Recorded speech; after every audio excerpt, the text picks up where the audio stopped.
All right. Hello, welcome everyone. Thank you for attending our presentation of the first ever edition of the LevelBlue Threat Trends Report. So this project was the result of a collaborative effort involving three teams at LevelBlue: the MDR Incident Response Team, LevelBlue Labs, and the MDR Security Operations Center. Each of their contributions was essential in preparing the content that you're all going to see today in this presentation. We are planning to release this report biannually, with a new edition arriving approximately every 6 months. This first edition covers data collected and analysis conducted during the second half of 2024. Our goal is to provide current and prospective customers with relevant information and recommendations, as well as provide security practitioners with an additional source of intelligence to help foster a stronger cybersecurity industry. Our presenters today are Ken NG, MDR Threat Hunter and IR Lead for LevelBlue, and Josh Gomez, Lead Cybersecurity for LevelBlue Labs. My name is Lane Vanderheiden. I'm Lead Data Analyst for the MDR Threat Team, and I'm going to be helping facilitate the Q&A portion of the presentation.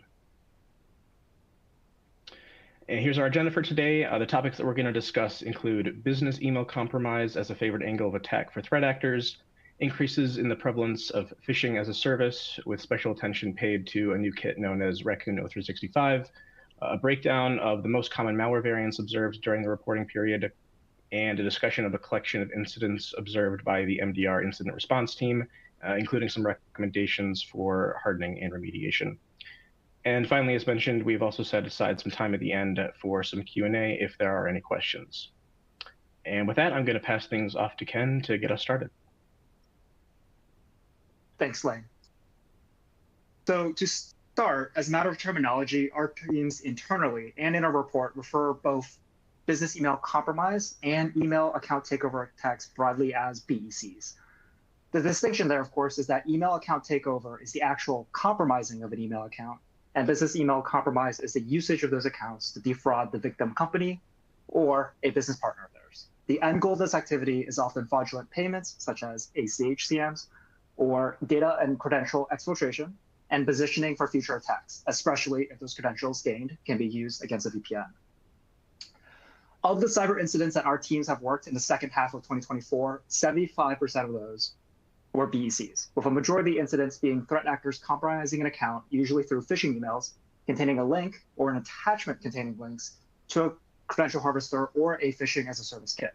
And although rare, we have also seen brute forcing and compromised passwords be leveraged to gain access to email accounts. And in regards to those initial phishing emails received by our customers, those often came from trusted sources, such as compromised coworkers or business partners, creating chains of downstream hijacked accounts. And our teams here at LevelBlue have developed a number of high-fidelity rules that detect account takeover activity and have created automations within our USM platform to disable Azure AD accounts when these rules trigger, with prior customer approval, of course. So what can you do to prevent BECs? Our report lists a good number of defensive measures for organizations to take against business email compromise, but here would be some of our top picks and top suggestions. First and foremost, design secure conditional access policies, specifically the enforcement of multi-factor authentication, or MFA, granting access only if MFA is enabled, the device is marked compliant, and the device is an intra-hybrid joined device. Also forcing re-authentication every few hours, so a shorter time to live on the session tokens that the attackers are aiming to steal. Restriction of geolocation. This is a whack-a-mole approach, to be honest, and it's easily bypassed, but it's better than nothing because of all the cases we've worked, most of the cases we've worked, the source country is one that's different than the one that's expected for the customer's environment and its employees. Next, prevent threat actors from using app consents to exfiltrate data out of your environment by limiting user consents to specific low-risk permissions, or disable user consent for apps altogether and leverage an admin consent workflow. Next is to provide a consistent cybersecurity training via a platform that provides phish tests that mirror how modern and relevant phishing attempts look like, and has a large collection of techniques or allow for customization of these tests. And one lesson to have your employees learn is to really verify on a different communication channel when an email or an attachment or a link to a strange website is received from even a known sender. And finally, deploy a flexible, configurable, and powerful email gateway to assist in the detection of phishing emails, both by leveraging built-in engines to detect malicious files, but also to allow for the filtering of certain keywords, origin IP addresses, and spoofed emails. And you'll want a tool that lets you build email rules and filters, such as quarantining emails that contain links to presentation platforms, such as Canva or Prezi, which attackers are using to redirect users to credential harvesting landing pages. And as a freebie, our guidance is if you do experience an email account takeover attack, revoke all session tokens related to the account, change the account password, and then review all email rules created, mailbox rules created, apps consented, and MFA devices associated with the account, especially during the time frame of the compromise. And if part of your process is disabling an account and you run a hybrid AD environment, make sure you're disabling the account on on-prem AD, as it could be re-enabled again on sync. So now I'll quickly hand it over to Josh, who will go over the exciting findings regarding phishing as a service platform, Raccoon 0365. Alrighty, next we will go over Raccoon 0365 and how the Labs team partnered with MDR to uncover this elusive phishing as a service platform. All right, so what exactly is Raccoon 0365? It's a new phishing as a service kit designed to target Microsoft 0365 and Outlook users. The goal is to bypass multi-factor authentication and to relay usernames and their passwords.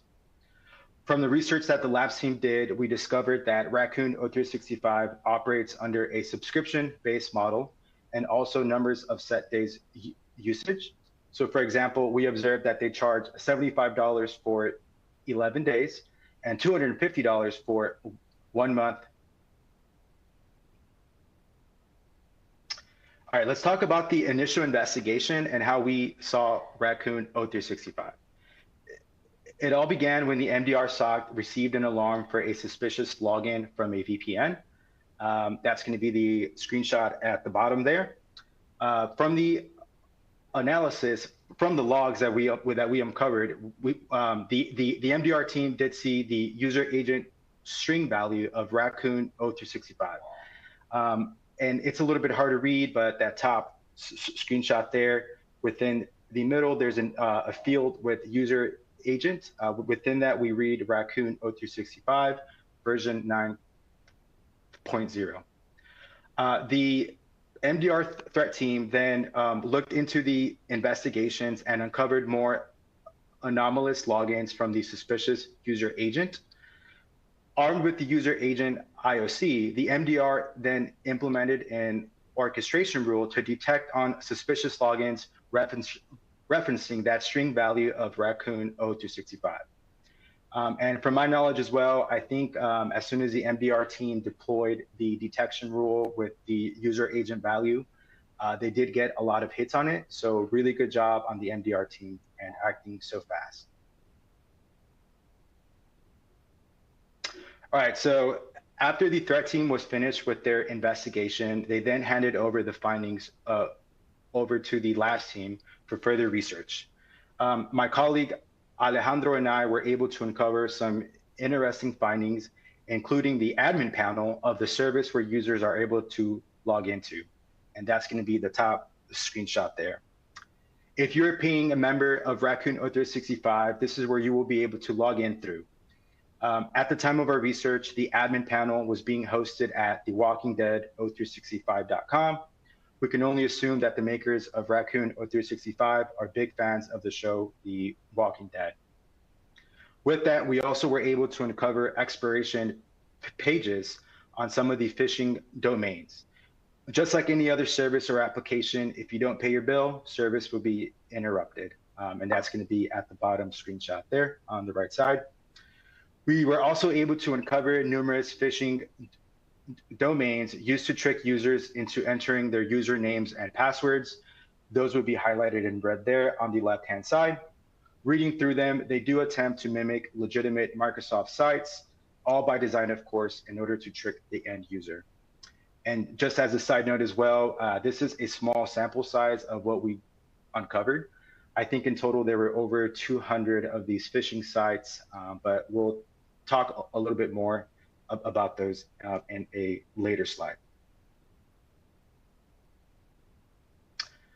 All right, let's talk a little bit about the attack flow and how it's presented to the phished user. From the target user, or when the target user is presented with a fake PDF file and a malicious, a phishing email with a malicious URL, upon clicking on the fake PDF file or the URL, they are then presented with a CAPTCHA challenge, which is going to be the screenshot there under the number 1. This serves a few purposes. One, it makes it appear like a legitimate site, verifying that you are a human. And the other is to deter scanning bots or services from scanning the phishing sites waiting to be loaded. The second screenshot there are external sources being loaded into the HTML page. We can use these to track the HTML pages from different phishing as a service platforms, which is one of the ways the Labs teams is tracking domains related to Raccoon 0365.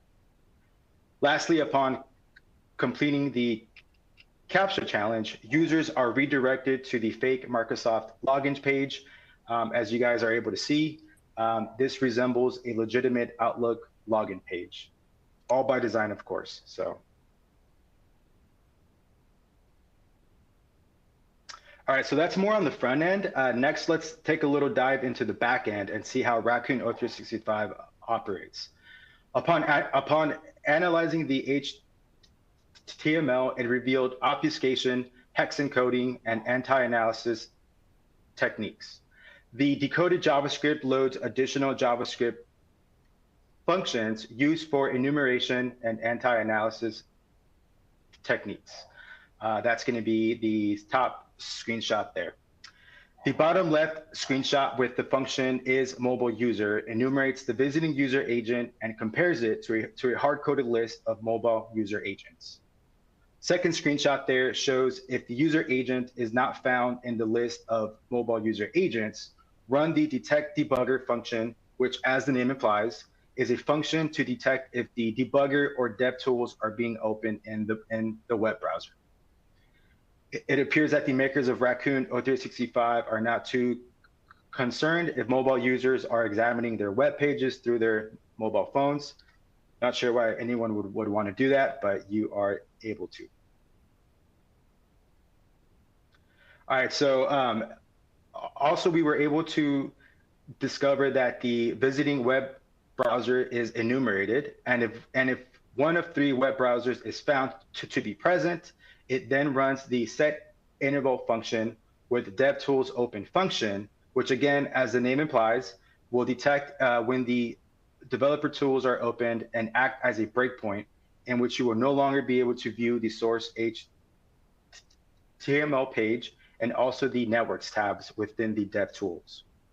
We also were able to discover that it attempts to detect known bot patterns from a hard-coded list. Our assumption here is that it tries to deter the visiting bot service from being able to access the final phishing page. All right, so here's a little bit of a tip. When analyzing these phishing as a service platforms with anti-analysis techniques, where it detects the DevTools being open, you can disable breakpoints through the web browser, thereafter being able to analyze the HTML and also the networks tab within the DevTools. We do see these anti-analysis techniques used a lot, so it could be handy.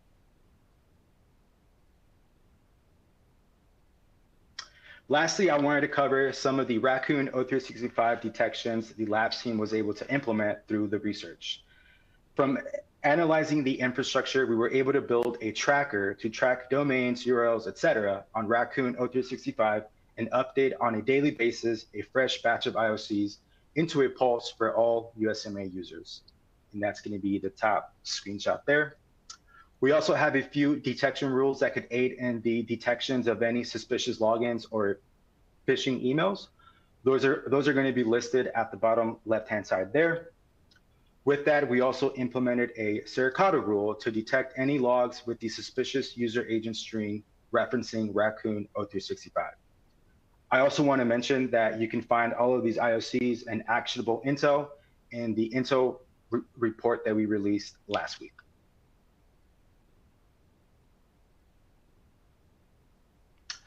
All right, let's switch gears a bit and talk about malware and what we observed in the second half of last year.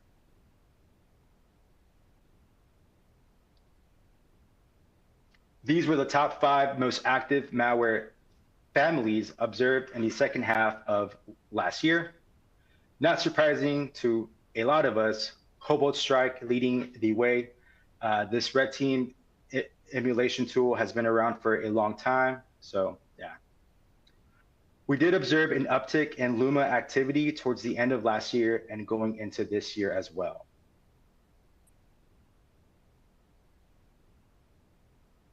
One of the main TTPs being leveraged by Luma is again through a fake challenge. Get the user to copy and run a malicious process in order to download the second stage payload. The previous technique was to run a malicious PowerShell process, which is usually encoded. That's going to be the second screenshot there. What we observed by analyzing the new Luma domains is that they are leveraging Mishta, which is a native Windows binary, in order to download that second stage. And that will be the third screenshot at the bottom. From our observations, the second stage is some more PowerShell fun that is heavily obfuscated, and when it is ran, finally drops the malware.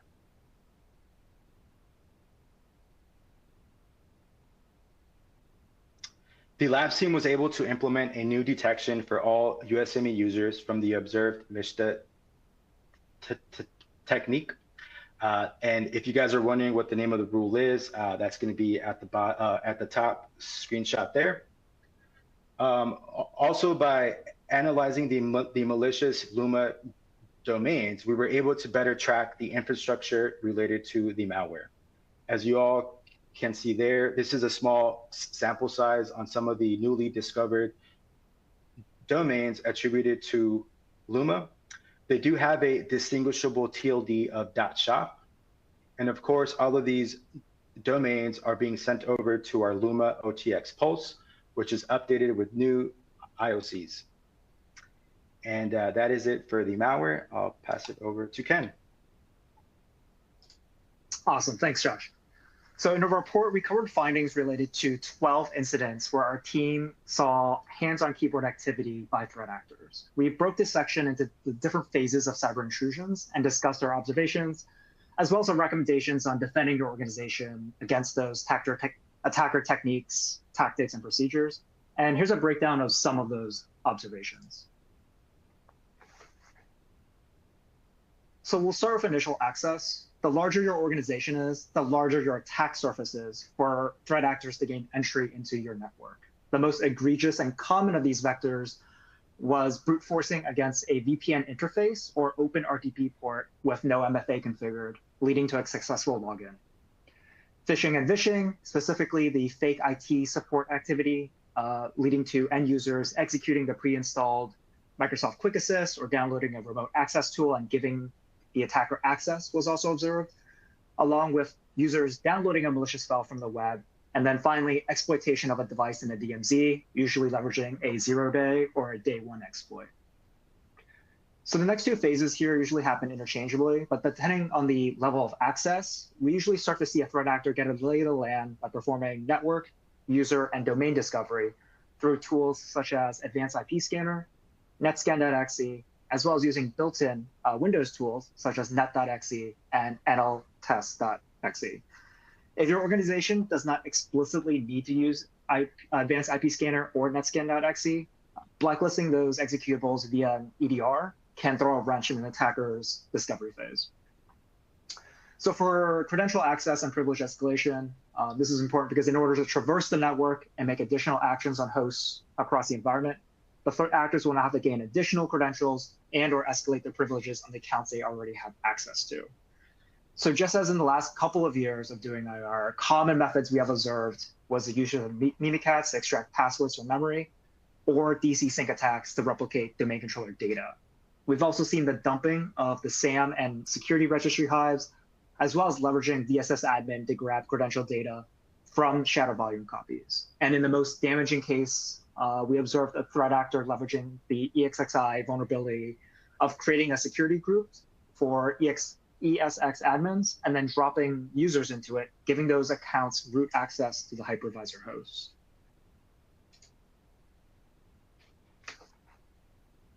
So the next phase we have is defense evasion. More sophisticated threat actors will employ various strategies to avoid detection, although this wasn't super common across the 12 specific incidents we saw in 2024. Most commonly, we saw the usage of bring your own vulnerable driver in order to give elevated privileges to programs to kill EDR, specifically using a vulnerable Avast driver as well as a CrowdStrike driver. They usually use these drivers to then elevate privileges on AV killing tools such as Gmer and TDSS. One tool we saw was EDR Kill Shifter, an open source tool that saw some discussion on cyber news sites. This was observed in one instance to kill EDR agents across multiple servers in that compromise. So lateral movement, in order to laterally move across the network, the most common thing we saw was the usage of RDP, Remote Desktop Protocol, with the occasional usage of WMI to deploy and then execute malicious binaries on hosts reachable from their primary attack launch host, which is usually a domain controller, a file server, or application server. So this is where it's really important to prevent level of access from those devices that shouldn't be going outbound to other devices across the network. Persistence. So in order to keep persistence into the network, attackers have been seen opening RDP access to the internet, but more often we've actually seen them leverage remote monitoring and management tools, or RMM tools, to get back onto any host they have access to.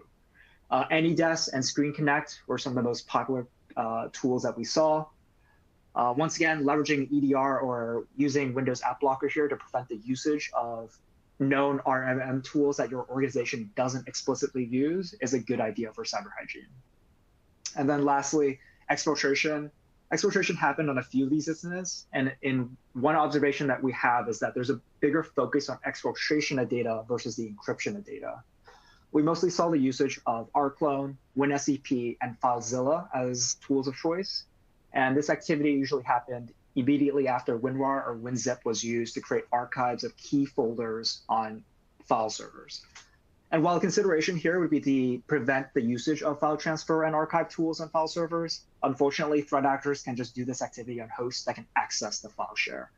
So better move here is to lock down file transfer protocols outbound and deploying a DLP solution that can make exfil much more difficult for attackers.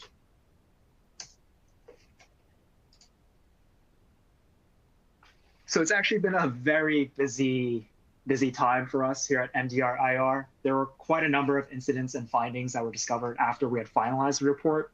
And to be honest, after we had finalized these slides, we worked 4 incidents just this week alone. But here we have 6 Black Basta intrusion attempts. The very prolific ransomware gang Black Basta, or potentially their affiliates, were very busy from late November to end of December. Realistically, they're very busy this month.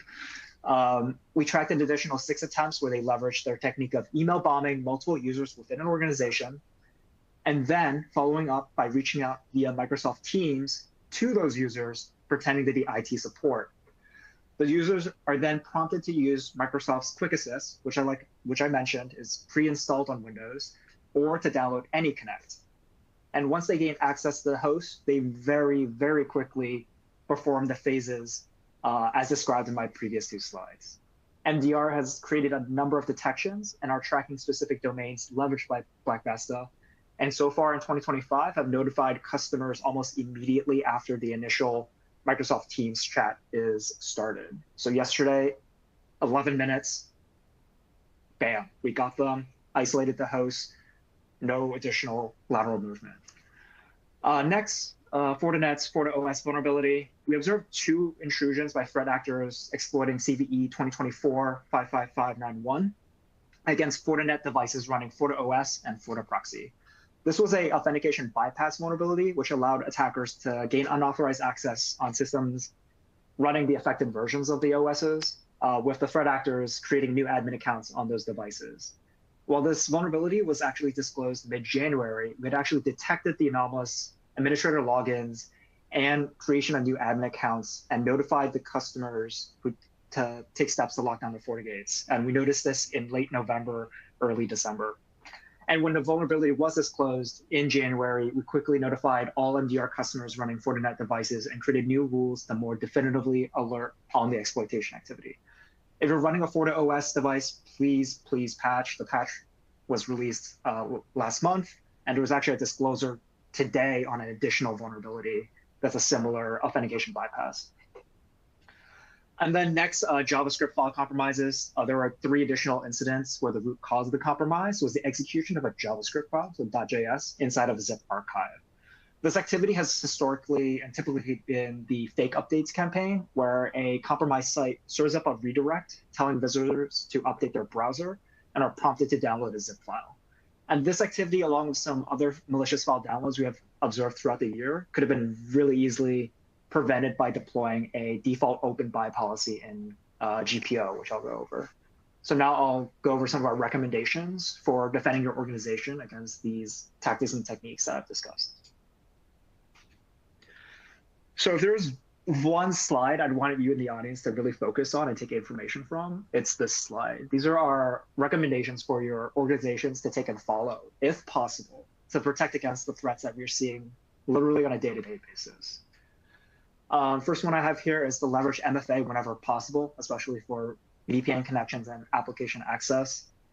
We also have keep critical any internet-facing applications and systems patched with only required ports and services open and enabled. Make sure you're subscribed to and receiving emails from the major product vendors, as they'll usually notify customers first of any vulnerabilities and the respective mitigations or patches. I talked about this earlier, but micro and macro segmentation to isolate attackers onto whether the only DMZ device they've compromised or the only workstation they've compromised, with no ability to escalate privileges or laterally move. So you do this by limiting the usage of NTLM v1, host isolation within the VPN space, and really firewall rules limiting the usage of protocols and ports for RDP, SMB, PXSEC, SSH, SFTP. A good example is your domain controller should not be able to connect outbound RDP. Sure, you might go inbound to do work on the domain controller, but you shouldn't be doing RDP out from a domain controller or a file server. Next is to deploy a EDR or NDR solution that can detect and prevent the usage of network scanning tools, lateral movement, and malicious activity.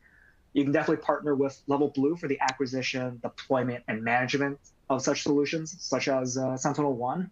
But just speaking as a cybersecurity practitioner, I would say find a vendor, a partner, and providers that align with your organization's budget, security stack, and operational goals. Next is to deploy a group policy object, GPO, to force default open with program of Notepad for common attack formats, such as .js, .wsf, .hta, and .scr files. In the report, there's a link that shows you exactly what to put in and what file formats to force this to. And finally, lock down who can reach out to your end users via Microsoft Teams by only allowing known partner and trusted federated O365 organizations. I know it can be difficult to set up a whitelist, but this has been the biggest TTP we've seen. And the level of access the threat actors can get from just popping one end user host, they can get to a domain controller. It could be split depending on how your environment is set up. And if there's no business impact, also consider blocking inbound chats and calls from Skype users. It's a different setting within the Microsoft Teams setting within your O365. We've seen Black Bats that mostly leverage Skype as their tool to come in, but they've also been seen using Teams, so it's not a surefire silver bullet.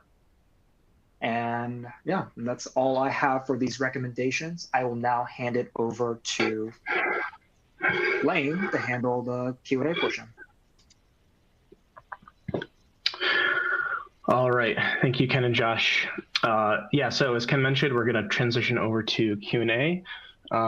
Looks like we've got a couple questions, so I'll just go ahead and get started here. First question looks like it'll be for Ken. Does the IR team only do incident response for clients that have a retainer with LevelBlue? What about your customers without a retainer?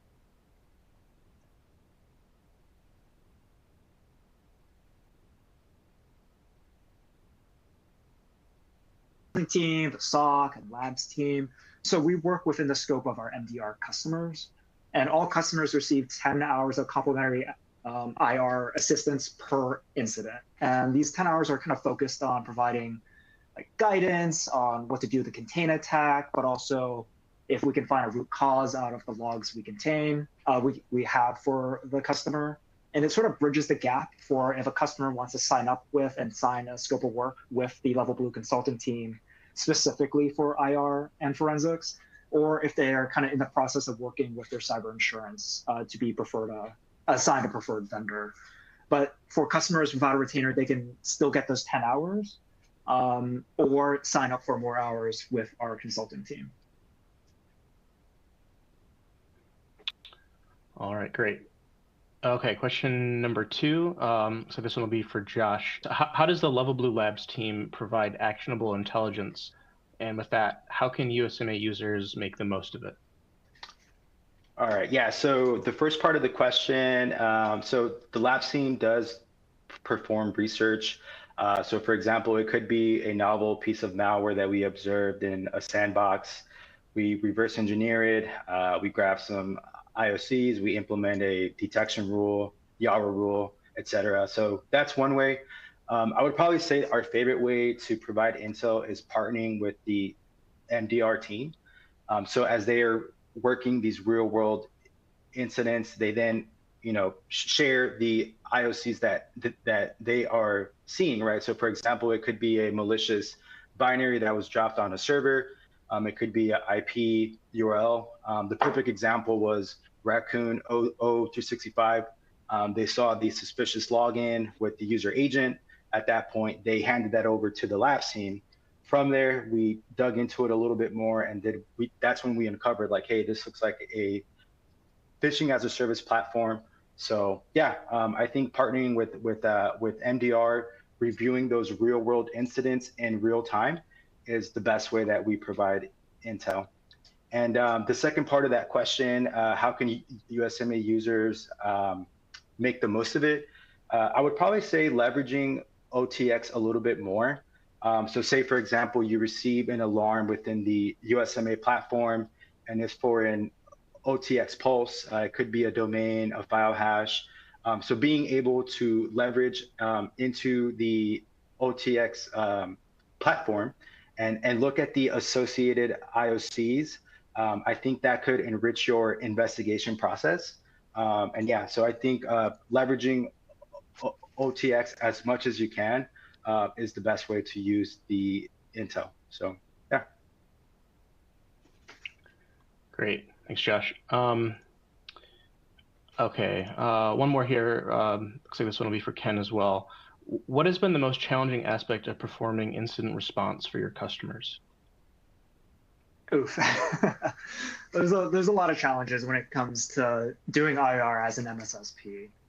Usually the limitation is visibility. We might not have the logs we need to actually figure out root cause of an incident, to see what specific commands an attacker ran or where they are in the network. When you're part of an internal security team, you can log into any of your devices, get the logs there, RDP into a box, run scripts, and you have access to the native consoles for your tools. So, as LevelBlue, as MDR IR, there has been challenges where, oh no, we don't have specifically the logs we need to figure out root cause or to give the information we need to paint a really full picture for the client. But we do try our best to provide general guidance, since we have worked, a lot of ransomware incidents, a lot of BECs, and we know exactly where the threat actor goes, what their potential TTPs are, and what their IOCs are. And that's where we're kind of partnering with Labs, lets us grab, hey, Labs, we're seeing, APT 32, we're seeing Black Basta. What are some of the TTPs? What are some of the IOCs? We can grab those pulses, run those pulses against the customer instance, bam, bam, bam, IP matches, hash matches. It's a little better when our clients have bundled service with an EDR, specifically Sentinel-1, that lets us use deep visibility slash singularity to go in and do a really deep search. I think a good example are the last few Black Basta incidents we had where we were able to really deep dive and see activity that we hadn't seen before, right? In this case, Black Basta was tunneling through SSH. We saw that they tried SSH out of 22. Well, nope, firewall says no. Well, right away, they changed their port to 443. We see that in the logs, them running SSH over port 443. Obviously, we don't see those tunneled commands because those are coming in through SSH. But from S1, we were able to see, oh, they're using WinRM, using tunneled commands through SSH.exe that they deployed with their RMM tools. So I think to really answer this question is, yes, there are challenges, but the more logs and the more high fidelity logs you bring in, and kind of partnering with us to bring in those EDR logs, I think brings a lot of fidelity and visibility for us to do our job. Great. Okay. Thanks, Ken. I think that looks like it's going to do it for our Q&A. So yeah, that's going to do it from us. Just want to take a moment to thank everyone for joining us today. We appreciate your time that you spent with us while we go over the presentation. If you haven't read it yet and you would like to read a version of the report, please visit levelblue.com to download your complimentary copy. There's also, I believe, an attachment of the report uploaded to this console. So if you prefer a direct download, you can do that as well. But yeah, that's going to do it from us. So again, thank you everyone who attended and have a great day. Everyone.